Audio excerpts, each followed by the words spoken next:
Oh, que je suis content d'être avec vous et de tourner enfin cette vidéo. Pourquoi? Tout simplement parce qu'on va lancer le mois de juin avec un achat manga de mai à venir juste après le générique. On va en parler, vous allez voir, il y a vraiment de très bons mangas.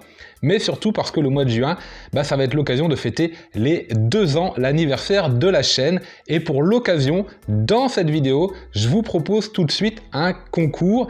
Laissez le hashtag dans les commentaires Mangavorace pour me dire que vous participez. Et si on atteint 200 pouces ou plus dans les likes, je vous fais gagner le tome 1 collector de Frieren et son tome 2 associé.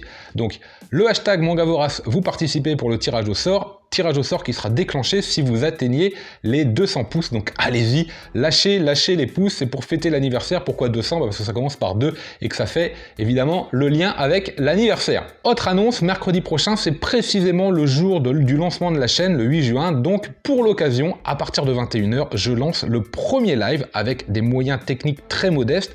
Je vous remercie à l'avance d'être indulgent avec moi, mais on pourra discuter, on fera un live fac spécial anniversaire. Vous m'avez déjà envoyé pas mal de questions sur le Discord, dans les commentaires, donc j'ai déjà de quoi faire, j'ai déjà du contenu, mais on discutera, on échangera comme ça, tranquillement, pendant 1 heure et demie, pour fêter un petit peu les 2 ans de la chaîne, tout simplement. Et le mois de juin va être très riche, ouais, cette introduction est pas mal lourde, parce qu'il y aura un épisode de J'achète vos Mangatech, tome 3, si vous ne savez pas ce que c'est, je vous invite à aller voir les précédents, parce qu'il y aura un jeu déménage ma Mangatech, c'est-à-dire que je change un petit peu mes mangas de place, je modifie un petit peu l'installation de la pièce, comme je le fais tous les ans, pour aérer, pour changer un petit peu, pour redécouvrir tout ce qu'il y a, j'aime bien le faire.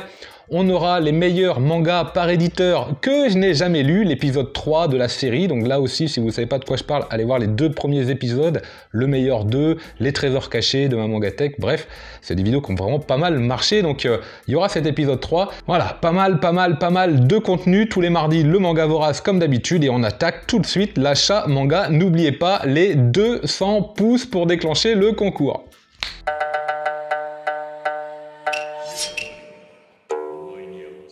Yo, salut à toutes, salut à tous, c'est Authentique, j'espère que vous allez bien. Bon appétit, on se retrouve vendredi midi, donc pour l'achat manga du mois de mai, et on attaque tout de suite avec la réédition Masterpiece chez Pika de Rokude Nashi Blues. Oui, je l'ai acheté le 1er juin, mais je suis obligé de le placer dans les achats manga du mois de mai, parce qu'il arrive mardi prochain dans le Mangavorace, avec une pièce que je possède en plus absolument superbe. Donc s'il y a bien un Mangavorace à ne pas rater, c'est bien celui de mardi prochain. Si vous aimez Rakai Blues, si vous avez envie de découvrir quelque chose d'assez unique que j'ai jamais vu chez personne d'autre à propos de Rakai Blues, je vous cache pas que ça vaut le détour. Rendez-vous mardi prochain. Alors, l'édition est nickel. L'édition est nickel, j'ai le petit marque-page, je suis en train de le lire, je vais pas en parler évidemment, je vous rappelle, l'achat manga est là pour présenter les titres rapidement, les achats, 2-3 mots sur la série. Mais si vous voulez vraiment du contenu sur le manga, si vous voulez vraiment mon avis, soit vous attendez que je les ai lus, ils arriveront justement sur les vidéos du mardi midi, soit je les ai déjà lus, donc je vous invite bien sûr à aller faire un tour sur la chaîne, il y a plein de contenu. Un one-shot chez Akata, plutôt sympa, un recueil qui parle principalement d'une histoire de transidentité, L'Arrache-Chair, j'en ai donné mon avis, c'est plutôt sympa, c'est plutôt bien dessiné, ceci dit L'Arrache-Chair n'est pas l'histoire que j'ai préférée, vraiment la première histoire que j'ai le plus aimée. J'aime bien les recueils, vous le savez, je vous explique pourquoi dans quelques instants, parce qu'il y en a un deuxième à venir, L'Arrache-Chair chez Akata était vraiment sympa. Un manga chez Meian, tome 4, Brisé par ton amour, assez machiavélique, avec une histoire de vengeance et de harcèlement, du harcèlement très violent, du harcèlement scolaire. On se demande où ça va aller. Le tome 1 avait commencé avec un niveau d'intensité et de what the fuck très élevé, puis ça descend un petit peu, on a tendance à plus vivre une histoire d'amour, mais on sent les personnages un peu pétés, et puis il y a des choses latentes. J'espère que ça va arriver au tome 5 et que ça va pas arriver dans 10 tomes, parce que ça va m'ennuyer. Si ça n'arrive pas prochainement, je pense que j'arrêterai la série, mais sinon... je pense qu'on peut vraiment se régaler. Brisé par ton amour, tome 4. J'avais adoré Kazane, la voleuse de visage, et donc je continue de dévorer les mangas de cette autrice, chez Kiyun, La danse du soleil et de la lune, mêlant médiéval, samouraï médiéval, fantastique, articulant les deux, et ça marche très bien. Il y a énormément d'originalité, avec un trait fin et très reconnaissable, mais très agréable, qui correspondant bien à l'univers, La danse du soleil et de la lune. J'aime beaucoup, et je suis pas le seul, je m'aperçois sur les différents réseaux qui commencent à faire parler de lui, bah voilà, ça fait son petit bonhomme de chemin, et c'est normal, c'est un manga intelligent, plutôt frais, qui fait passer un bon moment de lecture. En parlant de samouraï, on va aller maintenant dans... ouais, du vraiment très très lourd, le manga de samouraï peut-être, en tout cas, il fait partie des meilleurs, à n'en pas douter. Shigurui, tome 6, dans sa très belle édition, en tout cas dans son édition vraiment confortable, à prix très très attractif chez Meian. Ben, on attend le tome 7, hein. C'est long, le tome 6 était vraiment long à attendre, et oh là là là là, qu'est-ce que ça envoie, hein. Ça envoie du pâté, ça découpe dans tous les sens, ouais, c'est quelque chose, hein, Shigurui, mais c'est vraiment excellent. Vivement le tome 7. La découverte de Shuzo Oshimi avec plein de mangas m'a obligé à investir dans Les Fleurs du Mal. Le tome 1 et désormais le tome 2, avec cet auteur toujours malaisant dans sa façon de construire ses histoires, nous trimballant systématiquement dans les sensations de lecture. On sort jamais indemne d'un titre de Shuzo Oshimi parce qu'il joue avec nous, il joue avec le lecteur, dans le rythme, dans la narration, dans les coups de théâtre, et ça marche très bien. Pour l'instant, ce n'est que le tome 2, j'attends de voir sur 5 ou 6 tomes ce que ça va donner. C'est pas forcément l'œuvre que je préfère, je dois bien l'admettre, mais ça reste encore et toujours très agréable. Ça fait 3-4 tomes que je ne lis plus ce manga parce que j'attends le dernier tome pour tout faire d'un coup, je me sens obligé de le faire, je le fais avec Beastars et je le fais avec Demon Slayer tome 22, donc c'est l'avant-dernier tome. Je me suis vraiment régalé jusqu'à maintenant sur toutes les lectures des tomes que j'ai pu faire, donc je voulais absolument lire le final d'une traite, non pas louper une miette, ne pas attendre. Encore un tome et je m'y mets.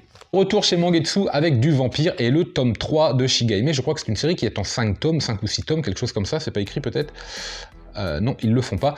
Bah voilà, moi j'aime bien, c'est du vampire, ça envoie, c'est frais, c'est manga popcorn comme j'aime les appeler, vous le savez, et donc ça marche franchement très très bien, ça fait le travail, ça fait la blague. On en parle très bientôt parce que je ne l'ai pas encore lu. Autre titre que je n'ai pas encore lu parce que je viens de le recevoir, comme le précédent, Manchuria Opium Squad, tome 3 chez Vega Dupuis, avec ce trafic d'opium et où on suit l'évolution de notre gang, de notre clan. On le sait, ils vont y parvenir, ils vont le réussir, puisque dès la première case du premier tome, on sait qu'ils vont y arriver. Tout l'intérêt en fait du scénario est de savoir comment. Voilà, et c'est vraiment très agréable à lire.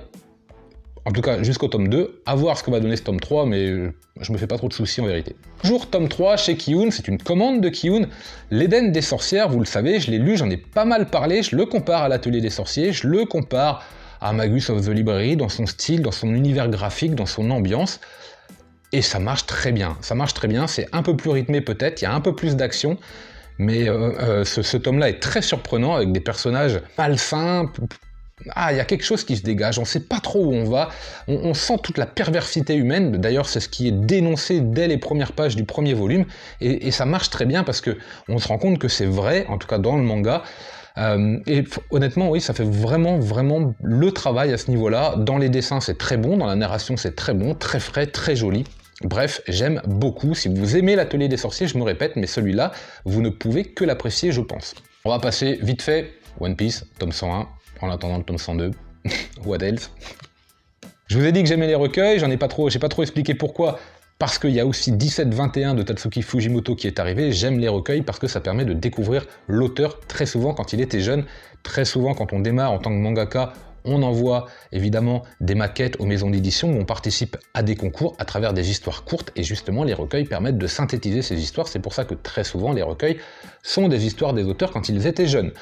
C'est possible après qu'ils aient fait d'autres histoires, bien sûr, mais globalement, c'est quand même très souvent comme ça, et on découvre donc tout l'univers, tout l'univers, tout l'environnement de l'auteur à travers ces recueils, des petites histoires comme ça qui... il y a des erreurs, il y a des lacunes, bien sûr, l'auteur a encore besoin de maîtriser son trait, sa narration, son texte, évidemment, bien sûr, mais... Voilà, ça donne pas mal de perspectives, ça permet de comprendre ce que l'auteur est devenu, j'aime beaucoup en général, et puis ces petites histoires là qui laissent une ouverture possible au lecteur, on se demande « Ah, c'est déjà fini, mince, je vais la relire ». Voilà, j'aime beaucoup les recueils, je cours après en général, je suis rarement déçu, faut bien l'admettre. Chez Mangetsu, évidemment, puisque Roku Idenashi Blues était devant moi et que je l'ai pris, j'ai également pris Frankenstein. Alors, c'est du Junji Ito, c'est de l'horreur. Bon, je l'ai pas lu, alors on va dire que c'est de l'horreur, si ça se trouve peut-être pas. En tout cas, ça doit être du fantastique, assurément. horreur psychologique, frisson, bref, en tout cas tout l'intérêt, c'est d'abord que c'est un bel ouvrage, et puis la collection Junji Ito chez Mangetsu commence vraiment à faire belle figure sur les étagères. En plus, les Delcourt Tonkam font vraiment pas tâche à côté, puisque je pense que comme beaucoup, en tout cas moi je l'ai fait, mais je pense que je suis pas le seul, j'ai mis les Delcourt Tonkam, JO et Spiral à côté, évidemment. Donc ça rend vraiment bien, c'est une belle collection. La première chose que je fais quand j'en ai un, c'est d'ouvrir pour voir si on a rajouté des titres là. J'attends qu'une seule chose en fait à chaque fois, c'est d'avoir tous les titres qui arrivent, parce que on se régale. Moi je me régale avec cette collection, avec ce format, avec cet auteur que je découvre. Il y a énormément de titres que je connais pas de ces auteurs. Donc c'est du tout bon, c'est un grand oui pour les Junji Ito chez Mangetsu.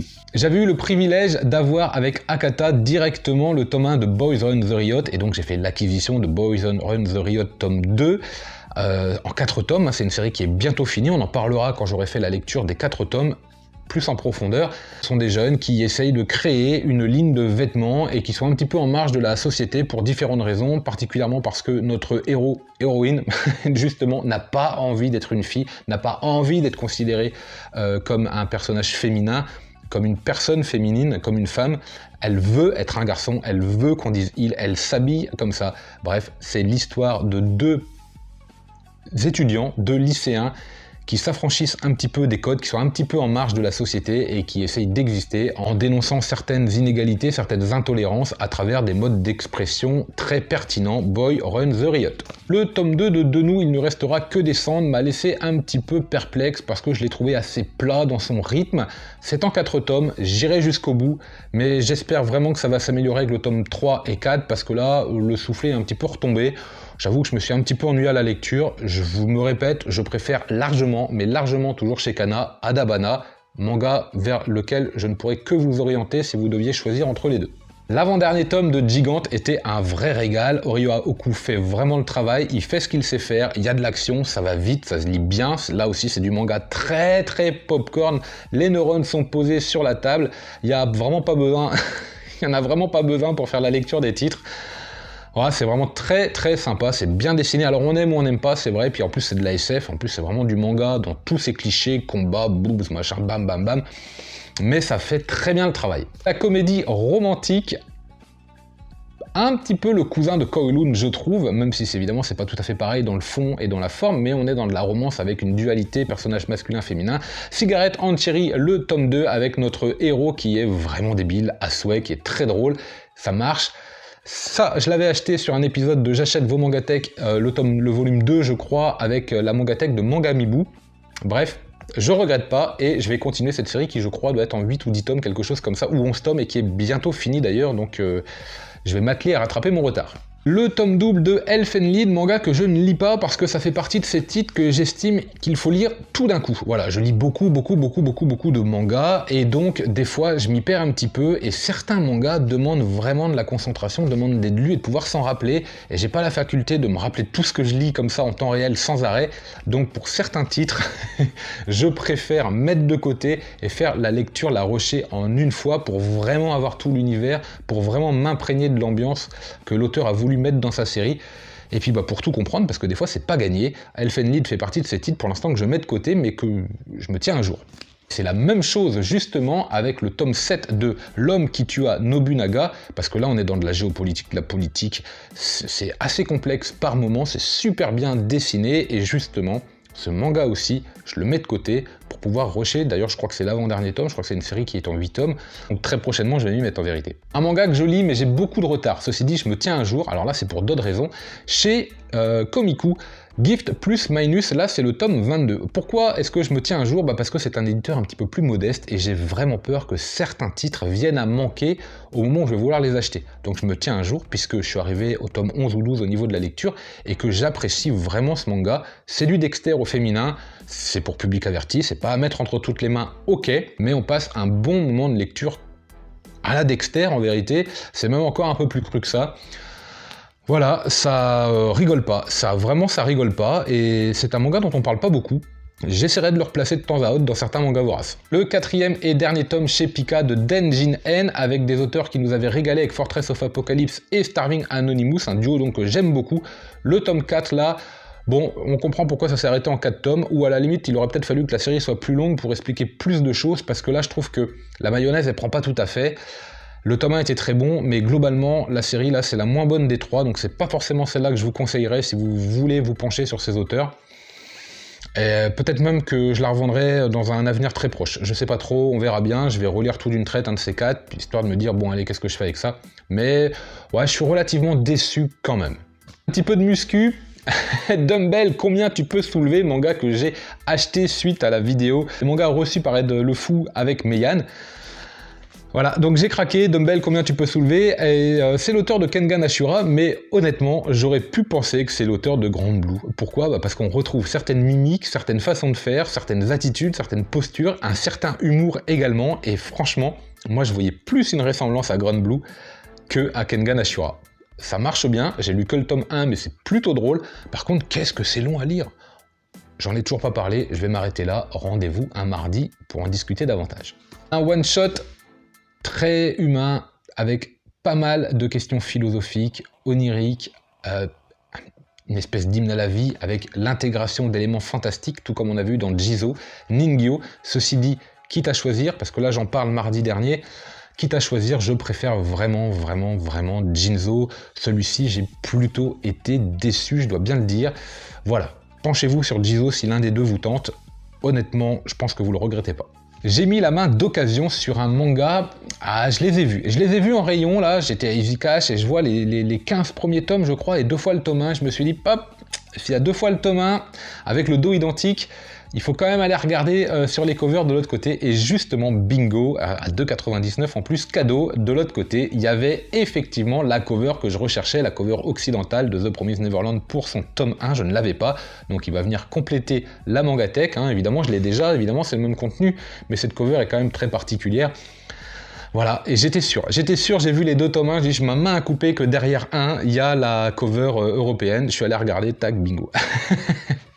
Un manga dont j'ai parlé mardi dernier, très bon, violence action, avec cette héroïne très pop, tueuse à gages, complètement détachée, qui est capable de faire les pires choses en termes de tueuse à gages, tout en mangeant une barbe à papa ou en sirotant là un coca ou je sais pas quoi. C'est assez incroyable tellement c'est décalé. C'est une vraie réussite. Pour l'instant, le scénario, je sais pas trop s'il y en a un, mais à la limite, on s'en fiche. Ça marche très bien, chapitre après chapitre, comme ça. C'est un manga que je ne peux que vous conseiller, d'autant que les dessins, moi, honnêtement, hein, je les ai trouvés fous, les dessins. D'une qualité, mais incroyable pour ce tome 1, vraiment génial. Voilà, vous aimerez ou vous aimerez pas le parti pris des auteurs, mais franchement, ça a vraiment fait le travail, c'était le coup de cœur de cette semaine d'ailleurs, donc Violence Action, tome 1 chez Pika, je recommande. Un autre titre que je recommande, une autre nouveauté achetée durant ce mois de mai, Coq de Rooster Fighter, que je me trompe pas, Coq de baston, waouh, top, énormément de références à plein de mangas, des scènes, une mise en scène du boulet pour se fighter, c'est très bon, là c'est du manga popcorn également, on pose le cerveau et on se laisse porter par le délire des auteurs, j'affectionne, c'est des mangas que j'aime bien. Voilà, franchement, j'attends qu'une seule chose, c'est d'avoir le tome 2. Mais vraiment. Continue ses achats, il y en a pas mal avec les tomes 3, 4, 5 de Monkey Peak, voilà, 3, 4, 5, et donc ces singes tueurs qui pourchassent des randonneurs en montagne, comme ça ils sont isolés, et puis bah on y va, là aussi on est sur du manga popcorn, on est même sur un bon film d'action, d'horreur, frisson, d'été au cinéma, voilà, on n'a pas besoin de plus, ça fait vraiment le travail. Je vais vous faire une vidéo sur les mangas popcorn, les mangas à lire pendant l'été, voilà, je pense que ça va être une vidéo à venir très prochainement, et je pense que Monkey Peak en fera partie, parce que bah, ça fait vraiment le travail. Je m'attendais à quelque chose de pas terrible, et en fait, au fur et à mesure que je prends les tomes, bah vous voyez, j'en ai pris 3 d'un coup, en fait, donc ça veut tout dire, et en plus je les ai lus, donc j'en parle pas là, mais je les ai lus, j'en parlerai prochainement. Et ouais, ça fait vraiment le travail, c'est bien dessiné, c'est bien amené, ça passe, bon, voilà, il y a des lacunes, il y a des grossièretés, mais ça fait le travail, faut pas chercher plus loin. Et évidemment, le GOTY Tsutomu Takahashi avec Sido, tome 15, alors je l'ai pas lu, j'ai 2-3 tomes de retard, mais ça envoie du pâté. Sido, c'est un manga de samouraï absolument à faire, c'est un auteur absolument à découvrir, il y a énormément de titres cette année qui sortent de Tsutomu Takahashi, et les éditeurs ont eu le nez creux parce que, honnêtement, hein, c'est très bon. On est très haut en termes de narration, de qualité, de dessin, bref, je ne peux que vous recommander. Le second cycle de Blue Period est désormais bien entamé avec le tome 9. Alors je ne l'ai pas encore lu, mais ça marche très très bien. Notre héros qui essaye d'intégrer une école de dessin, donc là c'est le second cycle. Est-ce qu'il l'a intégré ou non? Je vous dirai pas, en tout cas c'est très très agréable à suivre, pas mal de réflexions pour progresser, pour apprendre dans le milieu du dessin. C'est intelligent, c'est bien mené, moi je me régale, j'aime beaucoup Blue Period. Et évidemment encore un manga de boxe, il y en a pas mal. J'avais pris une claque tellement énorme avec le tome 1, Ashita no Joe tome 2. Je vais pas forcément le lire tout de suite parce qu'il y a 13 tomes et je pense que je vais attendre le 5-6 pour lire la première moitié, et puis j'achèterai ensuite la suite, et je lirai la seconde moitié d'un coup, parce que honnêtement, j'ai tellement aimé le tome 1 que j'ai pas envie encore d'avoir la frustration de me dire, mince, c'est fini, il me faut le suivant. Donc je vais les acheter petit à petit, et bam. En revanche, avec le tome 9 d'Aohashi, bon bah c'est un manga de foot, c'est un manga de sport, on n'a pas forcément besoin de se rappeler ce qui se passe dès qu'on ouvre les pages, on se rappelle où on en était, hein, c'est un petit peu la magie de ce genre de manga. Là aussi c'est léger, seulement celui-ci il traite vraiment bien du foot.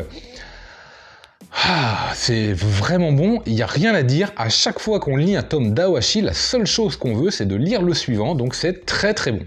Seiyun, maintenant on passe au tome 8 et on approche bientôt de la fin avec The Killer Inside et ses doublements de personnalité. Notre héros est-il bon? Est-il mauvais? Que fait-il? Qu'est-ce qui se passe? C'est un manga très surprenant, hein, vraiment. Que je recommande avec Gannibal, que je recommande avec Quand sonne la tempête. C'est très très bon si vous aimez les thrillers comme ça. Ouais, là on passe un bon moment de lecture. Et on termine avec un manga exceptionnel de douceur, mais rude également, parce que la vie de nos deux héros-là est pas facile. Ceci dit, c'est toujours dans la bonne humeur, dans l'amour, dans le respect, dans la tolérance, dans l'entraide. Une sacrée mamie, tome 2. C'est une leçon de vie, ce manga. On en parle aussi très bientôt, c'est un pur délice.